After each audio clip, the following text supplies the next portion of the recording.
Welcome back to Open Line tonight. It is open phones on Open Line tonight. I've thrown out 3 topics and a little bonus question for you. I'll review those real quick and then we're going to get right to the lines. The 3 topics I would love to hear your thoughts on tonight. This manhunt going on for Kirby Wallace right now in the Montgomery-Stewart County area. We just heard from Jason Lamb, who is on the ground right there reporting for us tonight on News Channel 5 at 10, giving us the most up-to-date information. I just think about the families there tonight, what you are doing to stay safe, what you are thinking right now, how you're protecting yourself. This is a scary situation with a man who clearly has no regard for human life. Our second topic tonight I'd love to hear your thoughts on are the Brett Kavanaugh hearings and the nomination process. He is the nominee, Donald Trump's nominee to be a Supreme Court justice. I'm sure you've been following this in the news. Did you think that testimony last week was worthwhile? Did it change your mind? What about this FBI investigation? Let me know your thoughts. And then also the officer charged, the Metro Nashville police officer charged last week with criminal homicide. We can talk about that as well. But let's get to the lines first. We have Kevin, who has called in. Hi, Kevin. I hear you want to talk about these Kavanaugh hearings. Yeah. All right. What are your thoughts? Hello. Can you hear me? I can hear you, Kevin. Go ahead. Okay. Yes. I've got a question about Judge Brett Kavanaugh. Yes. Or a comment. I'd like to say this. Because they came against him, because the Democrats, bringing this woman in from his past that she could not testify to what he has done, and there's many holes in it, and I don't know any new updates, but they have a arch of bail in the Capitol, up there in the Capitol right now, standing from the Old Testament times. And back then, they sacrificed children, and that's what they did back then. Now we got the Roe versus Wade. 70 million babies died under our government, and they've got the same arch of bail. They just constructed it up there. Sorry, I had to walk away from people. They just constructed that thing right now during this week. The arch of bail from the Old Testament.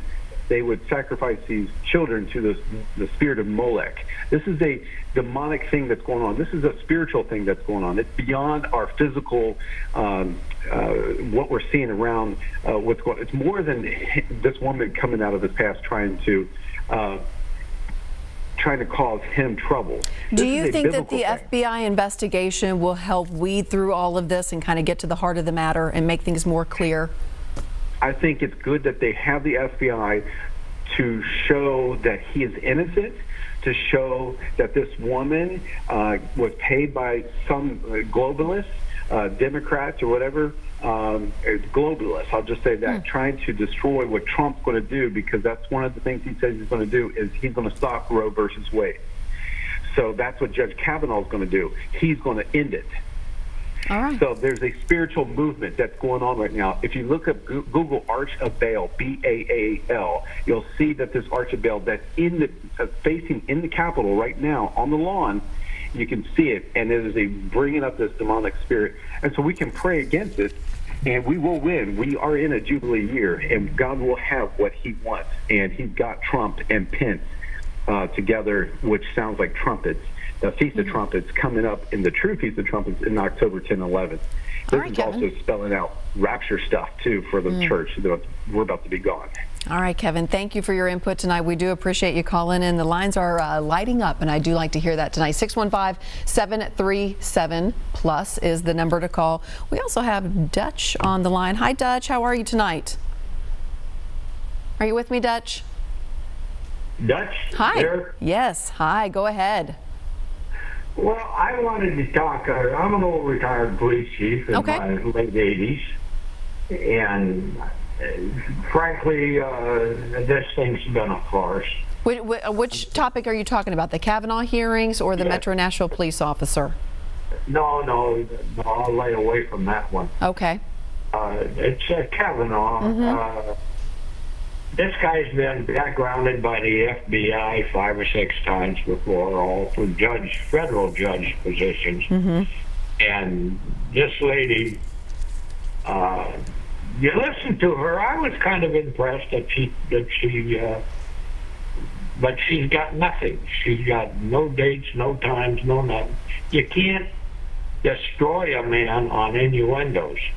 And that's what's happening here. Then you got these other ones coming out Now, I'm from Nevada, born in California, and I know Diane Feinstein, and she did just like a lot of other people did. They went in there with their heart open to make good changes, and she's become part of the, I guess, so-called swamp. But anyway, when you look at this, is 36 years ago. Now, any investigator can tell you where and why hasn't she come up before. Now, I know that all the screaming people will say, have you ever been raped, or all this sort of stuff. But my point simply is, she didn't even call when it happened. And which a lot of people don't, and you know that as a chief, that a lot of people don't report it when it happens. I was just going to say, but where was she when this happened? As a teenager, she was at a drunk party. Why? If my kid had gone to a drunk party at that time, she'd have still been on restriction, and she's almost 50.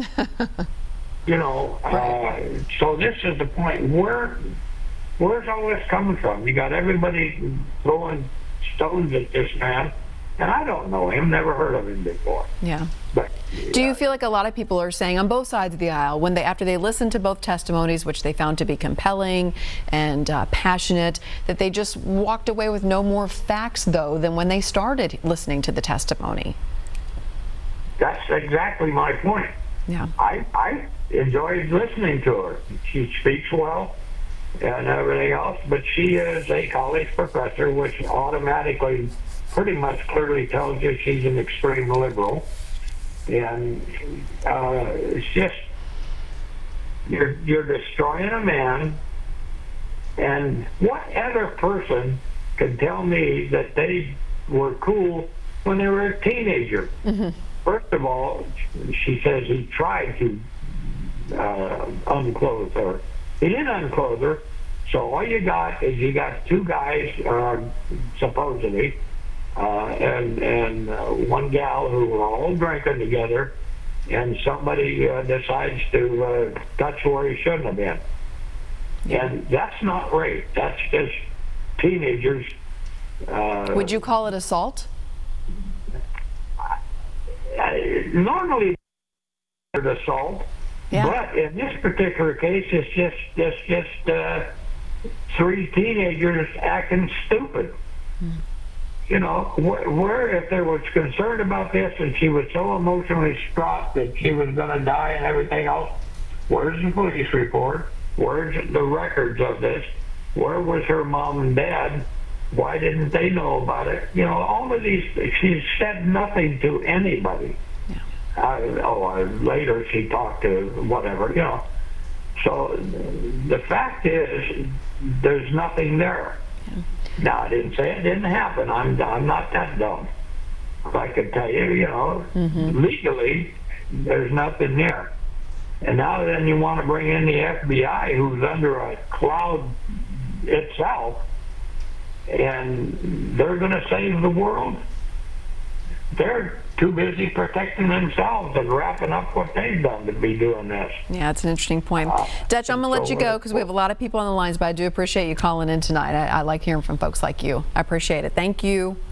Okay. You have a good night. Okay, I'm going to try and sneak in one more call before we have to head to break. I'm going to make sure I'm doing this correct. Okay, I think it is Brian. Brian, are you there with me? Hi, yes. I think he should have been charged with manslaughter, because manslaughter is a distinction between murder and manslaughter in ancient Greece. And involuntary manslaughter is the offender had no prior intent to kill the guy. Well, let me back up so everybody knows what we're talking about, because we have been talking about the Kavanaugh hearings. We're talking about the, you know, where the guy, you know. He's a Metro Nashville police officer. Her name's Andrew Delke. Yes. Murder. Well, he's been charged with criminal homicide. That is different than murder. He's been charged with criminal homicide. I understand. I think he should have been charged with involuntary manslaughter. And because I think he had no intent. What he really did bad was when he drew down on the guy. And everybody knows that. I mean, the kid was running away. He did have a gun on him. But when he stopped and drew down on him and shot him, I would have just let him run away. But then again, I'm not a police officer, so what am I going to do? Yeah. You know? All right, Brian, thank you for your call tonight. With that, we have to take another quick break. When we come back, again, we are talking about these 3 topics tonight. Oh, I didn't get any of these people to tell me the thing that they have been putting off that they wish they had done. I'm going to start asking our callers about that. Make me feel better about not backing up my iPhone and losing 11 months worth of pictures. It's killing me. So stay with us. Much more on Open Phones on Open Line still to come.